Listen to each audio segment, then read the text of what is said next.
Welcome to the Industrial Talk Podcast with Scott MacKenzie. Scott is a passionate industry professional dedicated to transferring cutting-edge, industry-focused innovations and trends while highlighting the men and women who keep the world moving. So put on your hard hat, grab your work boots, and let's go. All right, once again, welcome to Industrial Talk. Thank you very much for joining the #1 industrial-related podcast in the universe that truly celebrates industry professionals all around the world. You're bold, you're brave, you dare greatly, you innovate, you collaborate, you solve problems. Therefore, you are making the world a better place. Thank you very much for what you do. We are broadcasting Xcelerate 2024 here in Orlando, Florida. And again, it's a collection of professionals that are destined to solve problems and make the world a better place. Put that on your calendar. If you're in the world of asset management, reliability, maintenance, Xcelerate 24, you put 25 on your calendar. You will not be disappointed. We also have great food. In the hot seat, we have Ankush. Always a great conversation. How you doing, Ankush? I'm doing great, Scott. So good to see you. So good to be seen. I got to tell you. Thank you for being here. Oh, absolutely. I love it, man. Everybody's so nice. Why? Is it because of you? I think it's the weather outside. It is nice. You got to admit it. That is nice, no doubt about it. Yeah, nobody can see it, but I have a view of this sunny day outside in Florida with the golf course. It's a great time to be here. I have a hallway as I look around. But no, you're absolutely right. It's a great venue. I know it's brand new. Well, I can't say brand new. I don't know. It's new. Let's put it that way. It feels new, and I think here's a fun story. There was, even though it's new, machines break. Yeah. There was an issue in one of the conference rooms back there where, so the tech came in, and of course he had a bag of Fluke tools. So did he really? There you go. Yeah. Well, Fluke. Every time I talk about Fluke, I say, it's the gold. It's that Fluke color. You know what the Fluke is. Yeah. You know what it is. The yellow. Yeah. Yes, that's right. Is it? It's not gold. It's yellow. Yeah. You call it yellow? Yeah. Yeah. Correction. It's not gold. It's me. Bad eyes. Anyway, before we get into the conversation, let's level set. First off, are you having a good meeting? Is it awesome? This is we call it the best week of the year for us. We get an opportunity to get 300 of our customers all under one roof for a few days. So much to learn from them, so much to understand their workflows, see all the challenges they have, and in a small way where we can help them really make that leap in the journey to being more predictive, more proactive in how they do their reliability work from reactive. And I think we've had a fantastic day and a half and another day and a half to go. See, I'm always fascinated when I come to this event. I'm always fascinated because of the representation of who comes here. They're the ones these are the individuals that work in your system, they are just trying to make the operations more efficient. They're trying to use the tools that are necessary to make that happen. And then coming together here at this event, being able to share that and say, hey, we would like to see this, or this worked out well, we used it this way and it was great, whatever it might be. I think that's just an absolutely wonderful thing. And a number of our tracks are actually led by our customers. Yeah, see? Because we think there's so much great work so many of our customers are doing. And we want them to teach or share or have others learn from what they're doing and where they are in that journey, and really, create that network, right? We're all trying to solve difficult problems. It takes a village. Yeah. And again, I always get around collaboration. I just think that the market is changing so rapidly, and there's so much innovation going on and some technologies that the only way that I could keep up is that you work with individuals, you collaborate with individuals, and you come up with, and you accelerate that learning, because that's the only way you're going to be able to keep up. Yeah, that's Xcelerate. Yeah. There it is. Accelerate the learning right here at Xcelerate 2024. For the listeners out there, Ankush, what has happened so far since last year? There's been some changes happening within Fluke and all of the stuff that's going on. Can you sort of take us through a little bit about that? Yeah. So maybe the best way to think about this is like break it down into what's happening in the market. Yeah. And what's how are we as a business trying to address that? Yeah. First of all, Scott, you and I spoke about this a year ago. Yeah. Industry 4.0, a lot of trends around automation and things. Wow, 1 year. 1 year. The world has changed, you know. I remember a year ago talking about AI with some of our customers, and they brushed me aside and said, we're not ready for this. And here we are a year from now, everybody is trying to see how do they get a piece of the action. And when I say action, they're really trying to say, what experiments can we do so we can get started leveraging the tech to really help us do their jobs better. At the end of the day, it's all about how do I drive more efficiency, how do I drive more safety, how do I drive more productivity, asset longevity, and really using the tech. So I think that's the biggest change, is really the tech over the last year, and it's putting us at an inflection point. Our challenges have gone up, right? All the challenges about, and we'll talk a little bit about that, all the challenges, there are more to do, but because of the tech, and it's giving us this real opportunity to leverage the tech to really solve for them and turn those challenges into opportunities. So I think that's probably, you know, all of a sudden, like, wow, what are we talking about? 4.0 is passé, it's 5.0, these advanced technologies and how you can leverage. I can't believe it's 5.0. I can't believe it. 4.0 is not, it's not done. You know what I was always concerned about with IoT or IIoT or whatever, that term, it was also just evolving into sort of this miscellaneous file. And it was just, you know, yeah, let's throw this technology in there, let's do this, let's throw that, whatever it might be. And then it sort of lost its clarity, right? Yeah. But then a year, you have that switch of ChatGPT, and then all of a sudden it just blew everything up, and then they recognized that.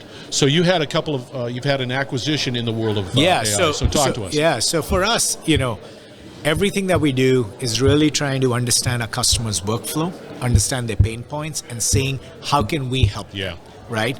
As you know, Xcelerate has, this dates back almost a decade now. We've been doing this event. It was really focused on eMaint and our eMaint customers. We added Proof Technique to the portfolio. Last year, we acquired Azima. And what is Azima? And I'll get into this a little bit. But really, the strategic rationale really was our customers are trying to solve difficult problems. They're in a firefighting mode. They're very reactive in the maintenance work. How do they become more proactive? They all want it, right? 80% of the customers we surveyed want to do proactive, preventative maintenance, predictive maintenance, but only 10% actually do it. That's how big the gap is. It's just huge. It's a huge gap. Continue. I'm sorry. Yeah. So that's where enter Azima, right? So Azima is a 30-year-old business, great brand. What they've really done is they've collected data over these 30-year period around critical machines, all kinds of machines, pumps, compressors, fans, blowers, all of that data over 30-year period, and they've been able to build an expert system which can really assess when certain faults will happen, what is the early warning signals when those faults will happen on those critical machinery. We're talking trillions of data points. Oh yeah. We're talking thousands of assets, and the value for customers is now they can leverage this tech and really start seeing that early warning signal. They don't need to go do prescribed maintenance work or over maintain an asset. Yeah. They come in and really look at the data and then go address it. And then eventually, what the Azima solution does is it tries to tell you what the root cause or when something will go wrong, what could be the root cause, and also suggest what corrective action to do. What's an interesting sort of twist to it, I know that there are a lot of companies that are out there saying, I want AI to do certain things, and I want to just sort of throw data into it and it spits out results. But this is still sort of vibration centric, and there is still a human. It's a way of taking that tsunami of data and saying, no, we don't need that. We need this, and be able to sort of narrow it down. But it's still a human. Absolutely. Human component to that. Thank you for bringing that up. It's a human. It's an expert, which is what. And that expertise is absolutely in need, right? The AI helps us get to a certain point, and that's when the human and that expertise and the knowledge comes in. So the way we offer the service is we've got a group of analysts, over 40 analysts globally.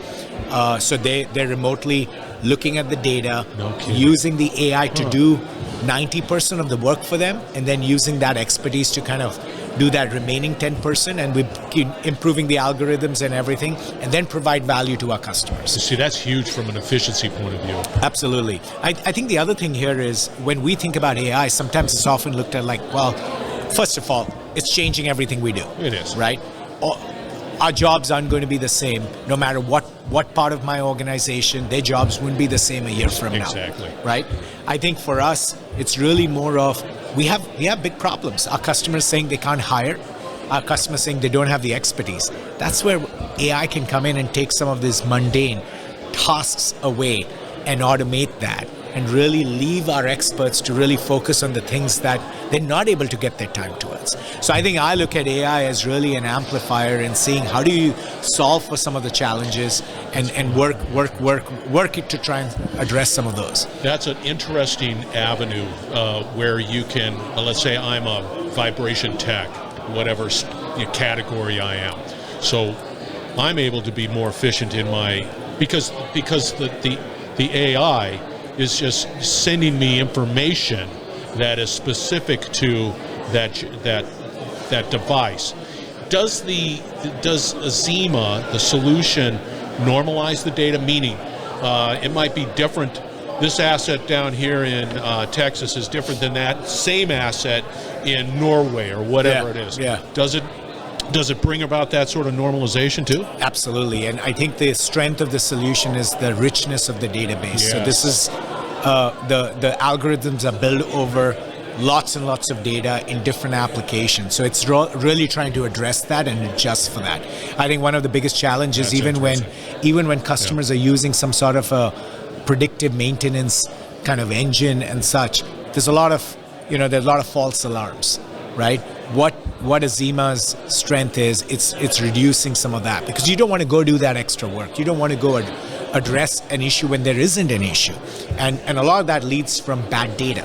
Or so if you don't have enough data, or if you have bad data, it may trigger some of those false alarms. I think in the case of Azima, they've been able to reduce some of that. They've been able to really get the data and the engine to work so well that it really reduces to almost no false alarms, and really have the techs in the limited time focus on the things that are most important for them. Does it continue to learn in a sense? Absolutely. Because you have these devices that exist today on assets that are being managed by Fluke Reliability, and you're constantly feeding it with data, so it constantly evolves. Absolutely. For lack of a better term. There's as more assets get monitored, as more data gets collected, the algorithm gets stronger and stronger, and it's really that it's that feedback loop that keeps it. And the analysts play a key role here. Yes. Because they're assessing this and really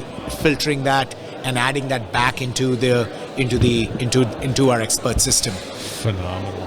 I know that you got to run. I can have this conversation, but we're already well above 10 minutes. So how do people get a hold of you, Ankush? Scott, I'm on LinkedIn. I'm on, my email, my telephone is there. I'd love to hear from our customers and see how we can help them solve for some of their difficult problems they're facing. You never disappoint. You're a rock star. You're too kind. I always enjoy these conversations. All right, listeners, we're going to have all the contact information for Ankush. He's been out on Industrial Talk, so just type in Ankush, Ankush, and you'll find all the contact information out on Industrial Talk. We are broadcasting on site. Xcelerate 2024 is the event. It is in Orlando. I've got my sticker, which will go on my computer. It's exciting, and it's a buzzing. So thank you very much for joining. We're going to be wrapping it up on the other side. Stay tuned. We will be right back. You're listening to the Industrial Talk Podcast Network.